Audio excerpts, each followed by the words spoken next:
భారతదేశపు మహాగ్రంథాలు కావ్యాల సంపూర్ణ సంకలనం. సబ్స్క్రైబ్ చేయండి తిలక్.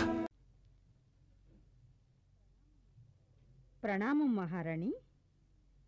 మహారాణి, ప్రతిదినంలాగానే నేడు కూడా మహారాజుల కుశలవార్తలు తెస్తూ జనకపురి నుండి దూత వచ్చారు.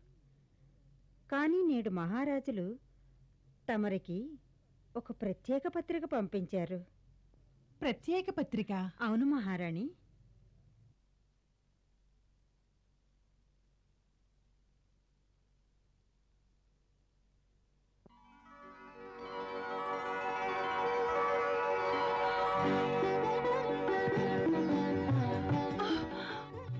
భరతుని వివాహం. ఏమంటున్నారు మహారాణి? రాకుమారులు భరతుని వివాహమా? మహారాజులు నలుగురు రాకుమారుల వివాహాన్ని నిశ్చయించారట.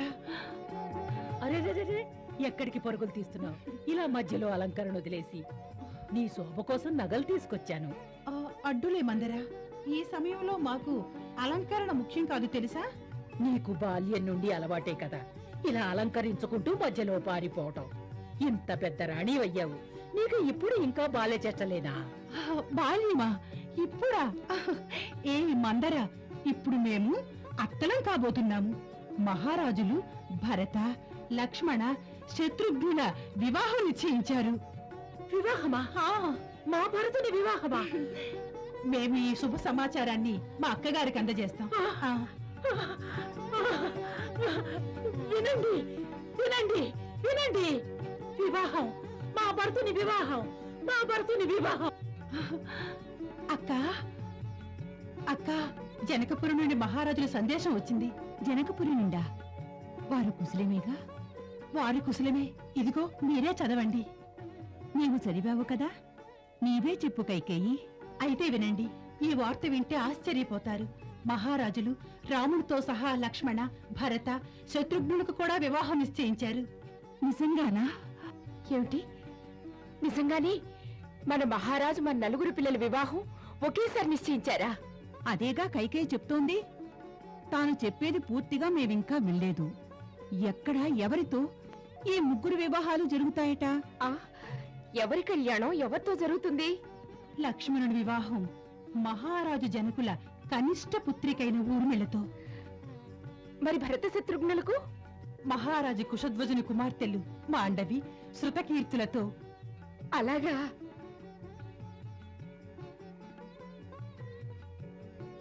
ఏమిటి, అంతా మౌనం వహించారు? వెళ్ళండి, రాజమందిరంలో దీపాలు వెలిగించండి, నగరంలో దండోరా వేయించండి. మన అమాత్యులకు సెలవేయండి. అయోధ్యలో ఇంటింటా మధుర పలహారాలు పంచాలని చెప్పండి. నేను బ్రాహ్మణుని పిలిపిస్తాను. మీరిద్దరూ గోదానాలు చేయండి. వెళ్ళండి, ఇద్దరు వెళ్ళండి. ఆనవాయితీలు సభ్యంగా జరగాలి. వెళ్ళండి. నూనె వేయండి, నూనె వేయండి, త్వరగా కానియండి. తండి తండి, దివ్యలు తండి, దివ్యలు తండి. ఏం చేస్తున్నావు మందరా? నేడు నీ పుత్రుని వివాహం నిశ్చయమైంది కదా, మందిరంలో దీపాలు వెలిగించొద్దా? ఎంత అడుగుతున్నావే ఏం చేస్తున్నావని. ఎంత పనుంది. బ్రాహ్మణులను పిలిపించాలి, ప్రజలందరికీ ధనధాన్యాలను ఎన్నో పంచాలి, గోదానాలు చెయ్యాలి, ఎన్నో. అవన్నీ జరుగుతాయిలే. అక్కగారు వాటికి ఏర్పాట్లు చేయిస్తున్నారులే. అక్క? మహారాణి కౌసల్య? ఆవిడగారంటూ ఏం చేస్తున్నా తన రాముడి కోసం చేస్తుంది, భరతుని కోసం కేవలం నటిస్తోంది. భరతుడు నీ కడుపున పుట్టాడు కదా, భరతుడి కోసం ఏం చెయ్యాలన్నా నీవే చేసుకోవాలి. మందరా, నీ కుటిల బుద్ధి జన్మలో ఇక మారదు.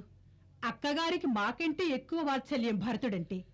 తెలుసు తెలుసు, కానీ ఆవిడ భరతుడి మాతృమూర్తి కాలేదుగా. మాతృమూర్తిగా నీవే చేసుకోవాలి.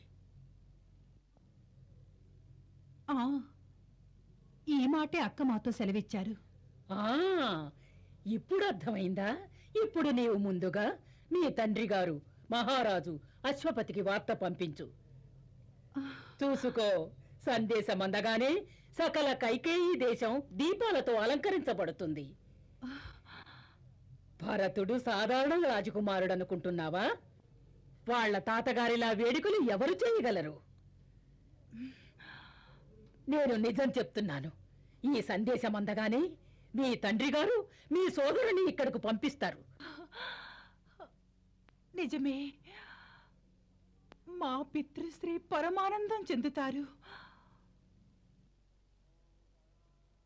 ఓం గణానాం త్వా గణపతి గంహవామహే ప్రియానాం త్వా ప్రియపతి గంహవామహే నిధీనాం త్వా నిధిపతి గంహవామహే అహం జాని గర్భధమ్మ త్వమ జాసి గర్భధమ్మ.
పెళ్లి కొడుకులు కూడా వచ్చారు.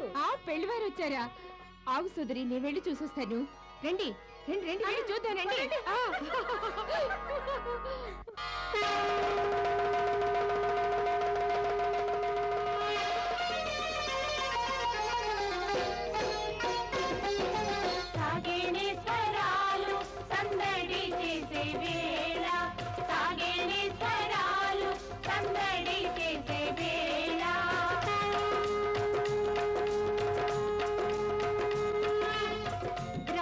రాజకుమారుని తోదశరథుడే చేరెను మిథిలని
పండే మనోన్మయ రాగాల పంట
చిల్దిల్చే ఆమని గ్రహించాలి పుణ్య సమర్పణ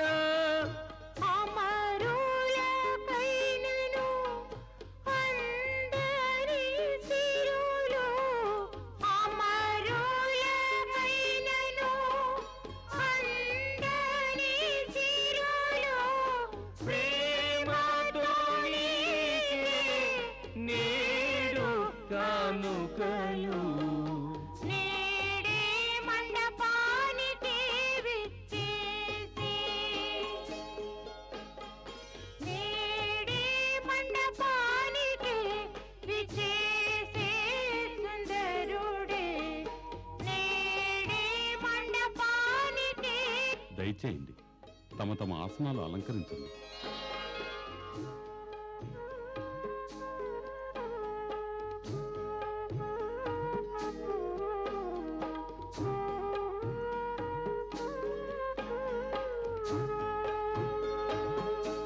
శతానంద, తమ మహారాజు జనకులకు విన్నవించండి.